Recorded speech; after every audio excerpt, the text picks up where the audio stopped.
பிசாசினுடைய கிரியைகளை அழிக்கும்படியாக தேவகுமாரன் வெளிப்பட்டார். தேவகுமாரன் மாம்சத்தில் வெளிப்படுவதற்கான 7 காரணங்கள்.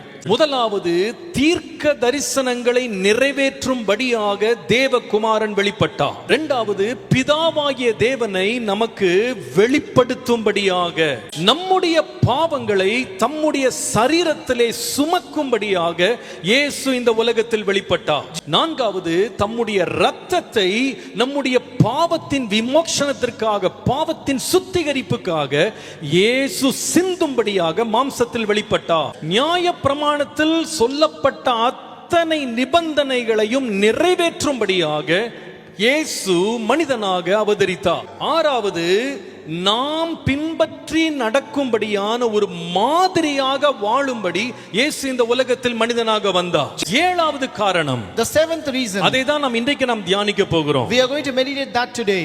ஏழாவது, பிசாசினுடைய கிரியைகளை அழிக்கும்படியாக தேவகுமாரன் வெளிப்பட்டார். பிசாசானவன் 3 விதங்களில் நம்முடைய வாழ்க்கையில் கிரியை செய்ய காத்திருக்கிறான். பிசாசானவன் கிரியை செய்கிற முதலாவது பகுதி என்ன தெரியுமா? What is the first part where Satan works? முதலாவது, நம்முடைய சரீரத்தில் அவன் கிரியை செய்கிறான். பிரியமானவர்களே, பிசாசு செய்கிற இரண்டாவது கிரியை என்ன தெரியுமா? No, what is the second work of Satan? நம்முடைய மனதில் அவன் செய்கிற கிரியை. Satan works against our mind. நம்முடைய சிந்தனைக்கு விரோதமாக அவன் செயல்படுகிறவனாய் இருக்கிறான். மூன்றாவது கிரியை என்ன?